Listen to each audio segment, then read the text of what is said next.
post-construction, from my understanding, talking through our construction process, dealing with the developer, what they're going to do.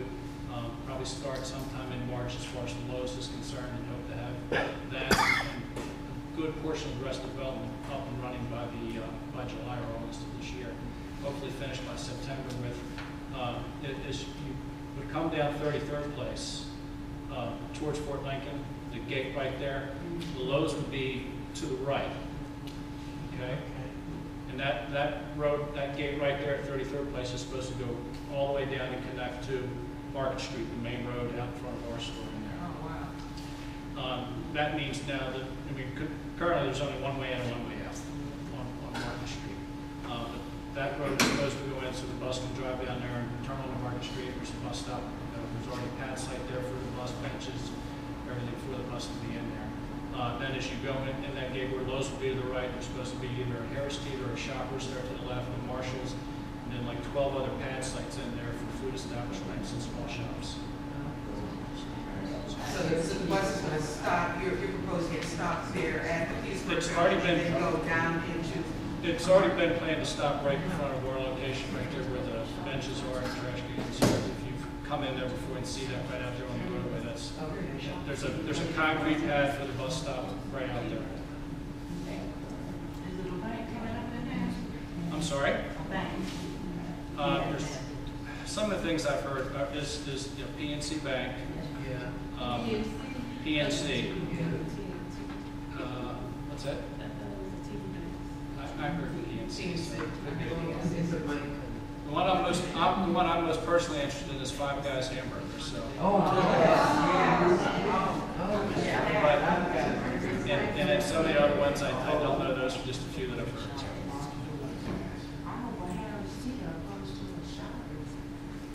It was either that or something else.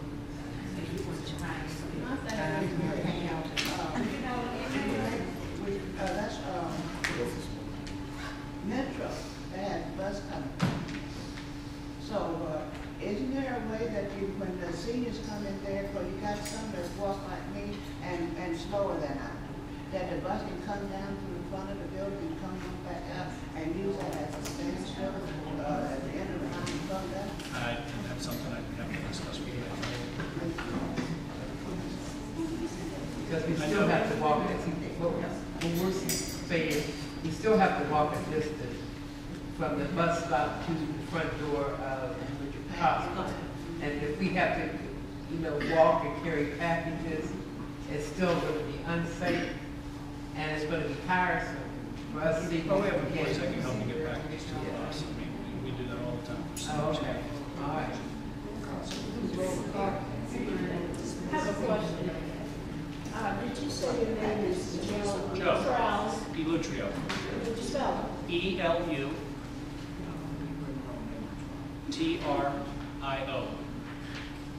And do you have an email address? it? Yes, I Thank do. you. I have cards right here I can leave with you. That'd be better. I haven't finished.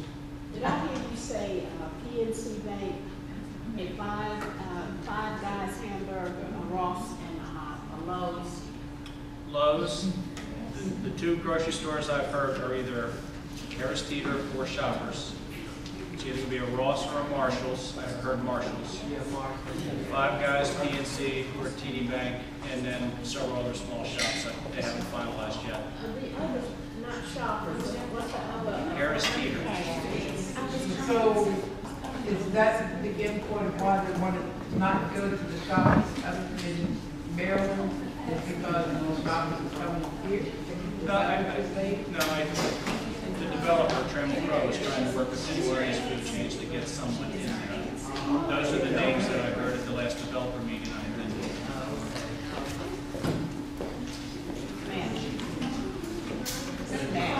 Thank you. Thanks for having me.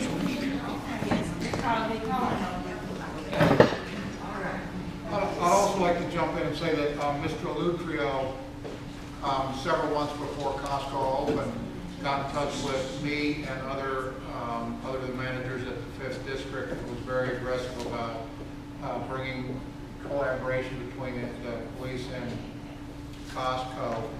And so I think we've developed a very good relationship from the beginning. This is my first time even laying eyes on him, but we've talked on the phone and on email. email. So I really think that Costco has been a very good neighbor partner so far, because they've really come in and understood, I think, that safety and security has got to be a big concern. And I know that they came in, and one of the first things that they did when they opened up was got approval for a lot of off-duty MPD officers, most of them work at the 5th District, to work part-time off-duty employment at the Costco. So in addition to the security that they have there, you will see some people who look like us. Okay? That's good. Yeah. Yeah. What is the procedure for getting,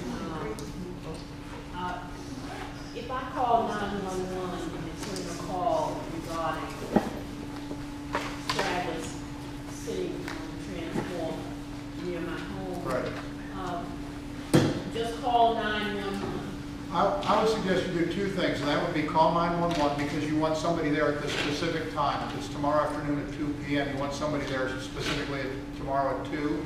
But then also you should email Lieutenant Hughes, and you can email me if you do email. And that way we'll be in touch with the idea that it's a long-range issue that's not just tomorrow at 2 p.m., but that whenever we come up here, we need to make sure that the officers go through your area and just run these guys off, because I think what we want to do is get it out of there before it starts and they get comfortable with sitting there, which it sounds like you might Well, already we've be. already got.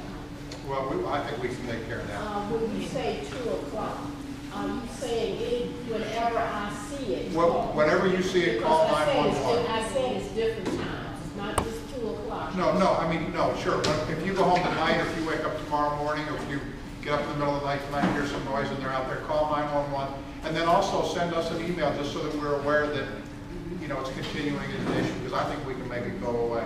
We'll make it go away. What's your email? Mine is Andrew, ANDREW, Solberg, SOLBERG, at DC.gov. At gc.gov. At DC.gov. Thank you. Pardon me? SOL. ANDREW SOLBERG.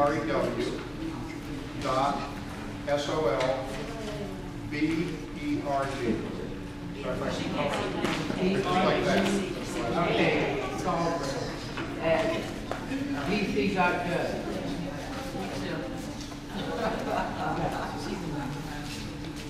So the town thing, you all have Yeah, I think we've, yeah. I just wanted to give an update on the club that the council member had mentioned about the club Illusion. They were also denied by ABRA as well. The ANC, the former ANC 5B, we did a letter of opposition, and we did a protest hearing as well, and they were denied their liquor license.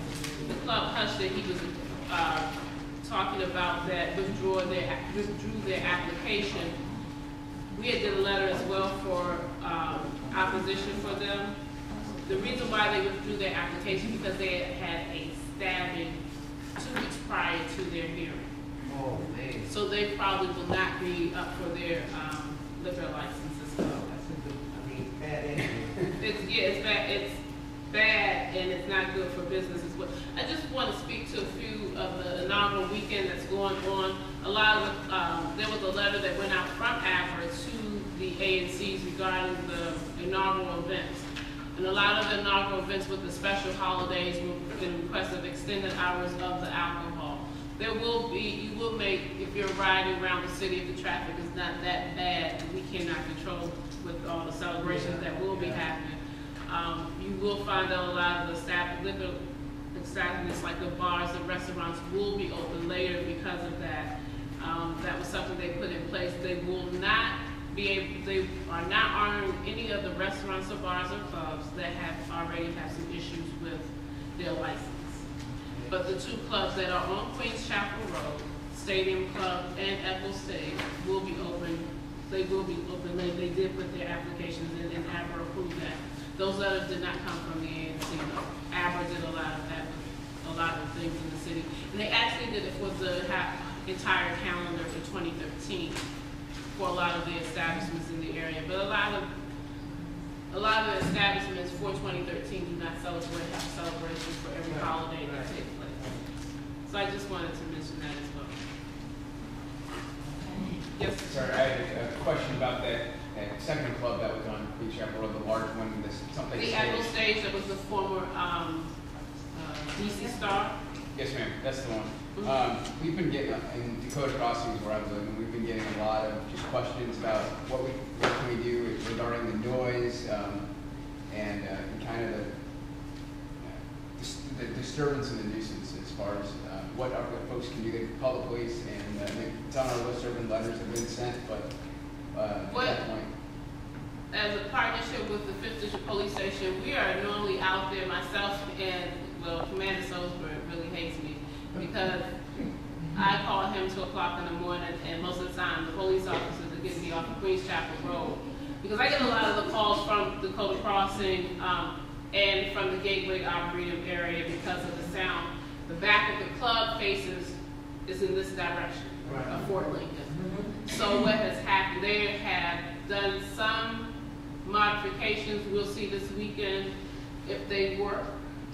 If they don't work, because they're supposed to be technically shut down, they told us that they were supposed to be closed for the month of January for renovation. And then a large grand opening. And a large grand opening next, but with that, myself and Commissioner King are supposed to have a joint single member district meeting. We will have those, the establishment owners to come to the meetings to address those issues about the loud noise that's coming this way and how the sound travels. We have forced them to ride out once the call has been made from a home. The ABRA investigators to come to your home, and they're supposed to monitor. They have a magnetometer that they monitor it with, and they can see the level of the noises inside the home.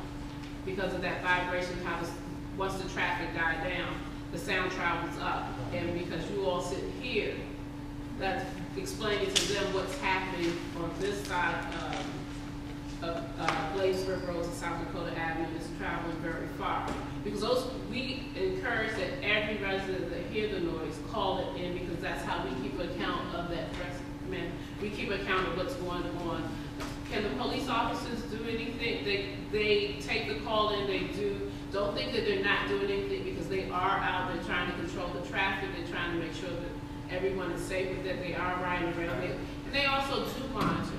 It's ABRA who we have to press upon more, because they are the ones that are coming into the homes. Okay. So, because a lot of times, 5th District get beat up on because they're saying, the residents think that they're supposed to control that. That's ABRA who controls the noise, because between 10 p.m. and 7 a.m., that's when that noise is supposed to be controlled. Okay? So to initiate, I think our folks are calling 911. Is that the best? Call 911. That call goes to, because there's an ABRA investigator that's already there on the scene. They get that call and they go out. The disconnect is the resident allowing the investigator to come into the home to monitor it, because it is 2 o'clock or 11 o'clock at night, and that being familiar with that investigator. Okay. But what happens with Gateway, I'm at the door going in with the investigator, because the residents are calling me to say, can you please come? So that's where I hate a fair conversation. Commissioner Mann, and I have this letter with your name on it, and it's from the Stadium Club. It says the Stadium Club and Steakhouse. That's on The Stadium Club is Steakhouse.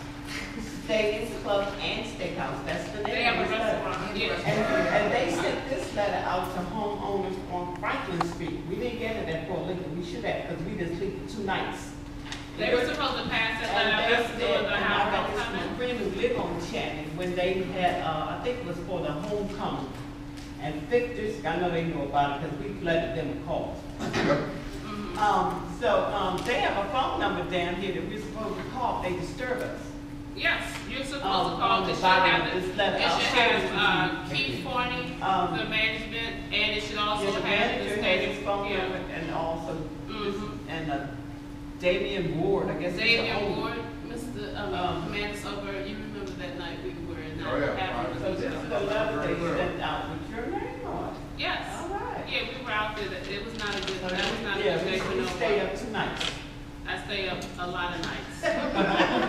Hard with them in our bedrooms. No, it's. I mean, the reality is when you take these positions, that's part of it. So, and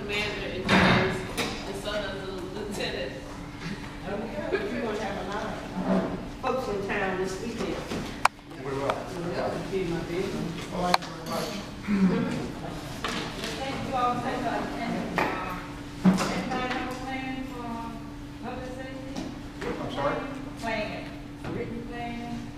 We can certainly get you one. I'll tell you very briefly that what Lieutenant Hughes does, and I think it's very effective, is takes the PSA, which is the larger structure that she's in charge of, and she breaks it down, and she's broken it down into 4 different smaller areas and assigned officers on each shift, the day shift, the evening shift, and the midnight shift, specifically to control that area. And Fort Lincoln is one of those communities. So you've got pretty much 2 officers every shift of the day whose job it is to spend time up here. Now, I'm not going to tell you that they're going to be up here all the time, because they're not. They're going to get called over there to go to an incident. They're going to get called over there. So they won't be up here all the time, but you've got officers who are specifically designed to this area. And we recently, 2 weeks ago, every year we have an open season where, based on seniority, officers get to pick their days off and their shift and where they work. And it'll go into effect in a week, right after the inauguration. And we added a couple more officers to this PSA because we knew that the development up here and the concerns are going to cost us a little bit more in terms of personnel. So you should see, I hope, more officers up there. And we'll make sure, because we know that you want to see them in the not just on the streets, but in your buildings. You want to stop and be able to talk to them. I know that most of you know Officer Tate, who's been a real golden resource up here. Yeah. And certainly we can get you a copy of that plan. Lieutenant Hughes got it written out. Okay. All right, well, thank you all so much. Thank you very much.